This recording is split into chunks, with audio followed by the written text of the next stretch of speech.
Hey, what is going on, everybody? It's Ben Morgan of the Fins Up Network. Final preview prediction video for our Miami Dolphins. Week 16 at home against the Dallas Cowboys. And man, people are talking about this game. What a game that we are going to witness on Christmas Eve. And it's funny because there's people out there that have got the perception that these teams, these quarterbacks, can shrink when the moment gets a little bit too big. And then you've got another sector of people that are saying, this is a potential Super Bowl preview. So, regardless of what side you are on that, maybe you're somewhere in the middle. What a game that we are looking forward to on Christmas Eve. A tone setter for your Christmas holiday. I tell you what, if the Dolphins win this Christmas week, it's going to be fantastic. And if they lose, I mean, family's likely going to think that I'm the Grinch. So let's keep my mood up. Let's keep your mood up. Let's get that Dolphins victory. We're talking latest team news, injury news. We're going to hit on viewer questions that were submitted throughout the week. We're finally going to get to our final score prediction. But before we do that, I want to hear from you. Drop your final score predictions. How do you see this one playing out? Drop that in the comments. If you haven't gotten subscribed yet, make sure you are doing so. But let's get into some of the news because, as always, final injury report from Friday is going on the scroll. I am recording this on Friday afternoon, shortly after the injury report came out. And that injury report lists Tyreek Hill and Xavier Howard as limited participants with questionable tags for Sunday against the Cowboys. However, all signs pointing up, thankfully, for Sunday against the Cowboys. I have been told that Tyreek Hill is nearly a guarantee to play. I'm not the only one that's been told that. It's widely out there. Tyreek seems to be about 99% sure to go. I've been told that Xavier Howard is about an 85% chance to play. So things definitely on the up and up for our best wide receiver and one of our best cornerbacks. Can't always be said about the offensive line, though. Robert Hunt has officially been ruled out. I've actually been told as well, it would be a bit of a surprise if we see him yet in the regular season. So probably get used to this for a little while. Maybe an outside chance he's back for week 18 against the Bills. But it's looking as of right now, the odds are saying he's likely probably going to be out for the remainder of the regular season. Obviously, some things can change. He could take a step forward. He could take a step back. But for the very least, he is out Sunday against the Cowboys. Austin Jackson, listed as questionable, been told that is a 50-50 chance that he plays. If he doesn't play, it's Kendall Lamb that we saw replace him at right tackle last week. So if I'm taking a stab at this offensive line this week, from left to right, you're looking at Teron Armstead, probably Lester Cotton, Liam Eichenberg, most likely Robert Jones, and then either Austin Jackson or Kendall Lamb. Let's wrap up a little bit of the injury talk. Like I said, full injury report going along on the bottom. But as for the safeties, Deshaun Elliott has cleared concussion protocol. He has no injury designation for this game. That clears the lane for him to return both to the team and potentially to the starting lineup as well. And Javon Holland, oh man, it sounds like he is begging, absolutely begging the coaching staff to get back on the field. Coaches obviously want him out there. He is a Pro Bowl worthy caliber type of safety. However, it sounds like they are leaning towards sitting him. We'll see how that all plays out. If I had to take a stab at it today, though, I would say that the Dolphins are likely going to end up sitting Javon Holland. Let's get into this week's questions, though. As always, thanks first and foremost to everyone that submits a question. I'm sorry if I missed any. I try to get to as many as possible. I'm a broken record while trying to keep the video at a reasonable length for you all. So let's jump right into everything. And it's the first one from John. Do you think we'll see Jalen Ramsey shadowing CeeDee Lamb? So now earlier this week, Vic Fangio did say that last week's shadowing of Garrett Wilson was a little bit more due to Xavier Howard being out. And then right before I released this, there was a video of Jalen Ramsey talking about the idea of potentially shadowing CeeDee Lamb and what the game plan was going to be like.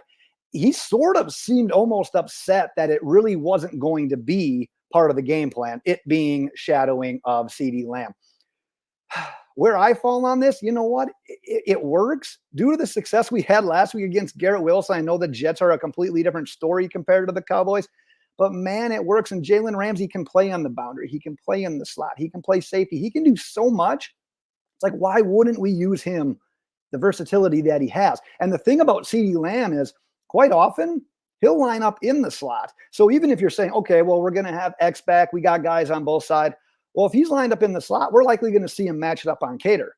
Now, I don't mind him matching up with Cater, especially in the slot. Obviously, CeeDee Lamb holds the advantage in that point. But if push comes to shove and Lamb starts having this success and we're being more stubborn, hopefully Fangio could see that and do something about it and make maybe a mid-game adjustment. So, yeah, I would love to see him play in the slot or cover CeeDee Lamb, especially when he's in the slot in those situations. It doesn't sound like they're going to go that direction, but maybe we can make some in-game adjustments if need be. Next question coming in from RF Gain. Why would we activate Jerome Baker from IR over Isaiah Wynn? We need offensive line help more than anything. So, yeah, last video I talked about how we've got one basically IR designation to return left, and it's likely going to be given to Jerome Baker. And quite honestly, this one just boils down to health. Jerome Baker's injury is not season ending. He can come back. I believe it's week 18, then especially for the playoffs. Isaiah Wynn's just not there. It's a pure health thing. I would say that the team probably would prefer the idea of getting a healthy offensive lineman back as well. It's just not there. He's not healthy enough to be that guy they bring back. So that's likely going to be given to Jerome Baker. Chris has, this is a good one. I could make a whole damn video about this. Why do you think the media constantly bashes Tua? And the question was kind of in regards to Shannon Sharp's most recent issue with Tua and how he said he was keeping receipts. First, Shannon Sharp took that completely out of context. That's what these media guys do. But to answer the question, it's one word, and it's the word that just kind of drives you crazy. It's clicks. You absolutely are doing this for clicks. And the crazy thing is, someone put a video out on Twitter when Tua was going through the draft process, and they put out it was like a little documentary about him. Colin Cowherd and Shannon Sharp were on record of saying really nothing but praise and good things about Tua. Well, now what happens? He goes to the Dolphins. You learn how polarizing this is and how much clicks it is if you take a side, and they just kind of go with that. And the worst part is, a lot of these guys, I don't want to speak for them, but they're likely saying stuff that maybe they don't even mean, or talking about games that they haven't even seen. But the thing is, they know the algorithm, they know what drives it, and they know talking about Tua is going to get those clicks. So unfortunately, the only way to really stop this is to not leave comments on stuff like that and for people to not talk about it. But here we are, and that's exactly what does it. They're getting the clicks. It's driving the ratings. So, hey, you pick a side and you're either Emmanuel Acho and you're super pro Tua and you got that lane cleared out, or you're Colin Cowherd or Shannon Sharp and you go the opposite way. At the end of the day, like I said, it's a click driving thing. It's what I absolutely hate about the whole idea of the media and the industry. But quite honestly, that's what it is. These guys probably don't even hate Tua. It's just literally what's getting them some money. So I hate that aspect of it, but it kind of is what it is.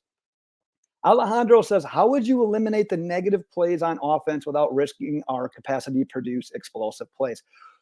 Tough question. And quite honestly, you think about extra blockers. I think it was Chris that came in with another question about Alec Ingold and maybe using him as a blocker more as well. So that is one idea and one thing that you could do. The thing about using extra blockers is the more guys you're having in for protection, the less pass catchers there are, obviously, for the defense to defend. The good thing is it's not like Alec Ingold is out there catching 6-7 balls a game. And the same thing with tight ends. Durham Smythe catches a ball here and there, but it's not like he's a primary guy. So keeping those guys in the block is a good thing, but also, like we talked about, against this pass rush, specifically Micah Parsons. And with our offensive line being out the likes of an Isaiah Wynn and potentially an Austin Jackson and Robert Hunt, being without those guys, and Connor Williams, let's not forget about him. You got to be strategic. And not only do you got to be strategic, but you got to operate with high efficiency when those explosive plays are called. And we saw that last week against the Jets when Waddle caught his touchdown. If you watched Hard Knocks, you saw McDaniel on the sideline saying it's a one-play drive. This is going to be a one-play drive. It's Tua, it's Waddle, it's 6. So when you call those plays, when you go through your game to set those things up, you need to hit them. But quite honestly, we've seen this offense, and it's at its best when it can run those explosive plays. What are we good here? Let's get Mostert for 5. Let's get a completion to Waddle for 10. Let's get Mostert for 6. Let's take the top off with a game-changing touchdown to Tyreek Hill. That's when this offense is explosive. And honestly, without the with Tyreek being limited, with our offensive line being banged up. It's going to be hard, which is why this question, I can give a roundabout answer, but it truly is the $1 million question that we hope Mike McDaniel has the answer for. So we'll see how it all plays out, but it's going to be tricky. That's exactly what it is. It's going to be tricky. Let's do one more here from Benjamin. Can the Dolphins protect Tua from giving up a pick six to Deron Bland? Holy cow. Talk about being on a heater in the secondary this year. 8 interceptions, 5 returned for touchdowns. Yeah, you're going to want to try to know where this guy is. You're going to want to try to avoid him creating a game-changing play. If they score on defense, this could be a tough one to overcome. You might be able to live with the turnover. I don't know if you want to try to live with multiple turnovers, and you damn sure don't want to live with the idea of letting them score on defense. But Bland, that season he's having, you remember a few years back, I think it was a couple years in a row when Xavier Howard was getting 10-plus interceptions a season. And if he went a game without getting an interception, it almost felt weird. It felt awkward. Well, that's kind of the pace that Bland is on right now. So, yeah, you've got to be aware of where he is. Mike McDaniel needs to put Tua in positions where he can succeed and not be prone to a turnover in that sense. But it comes down to Tua and making sure that he is reading the defense correctly, making the right throws, hopefully quick throws so they're not rushed, forcing issues where he can potentially get picked off, and obviously have it returned by Bland, who's out here setting records. Let's get into the prediction. I'm winning this game, Dolphins fans. I'm not winning it, but the Miami Dolphins hopefully are winning it. 27-24. Now, if I'm out here really calling my shot, we talked about this in the intro, how Tua and Dak are those quarterbacks that get a lot of doubt cast on them because they haven't always necessarily performed when the lights have been on the brightest. I think we get a game-winning drive from Tua Tagovailoa. So I'm really calling my shot. I've got Dolphins down by 4 late. We get a game-winning touchdown pass from Tua Tagovailoa in the fourth quarter. But, man, you got to believe this one is going to be tight throughout. And we talked a lot about it in the preview video. If you haven't checked that one out, go back. We talked top keys to victory, matchups to watch.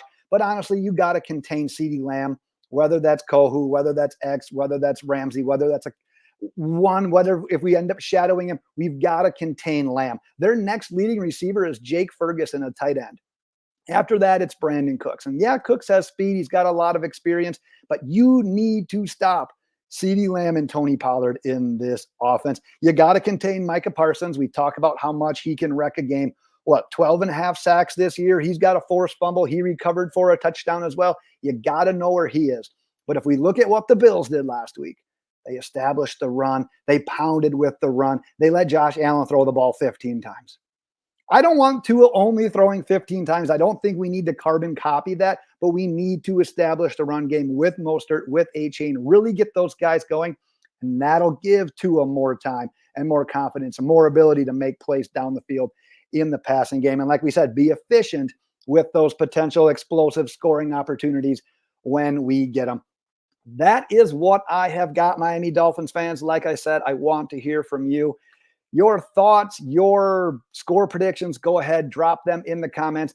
With the game being on Christmas Eve, I got some travel, I got some family things. I don't think I'm going to get to a recap video this week.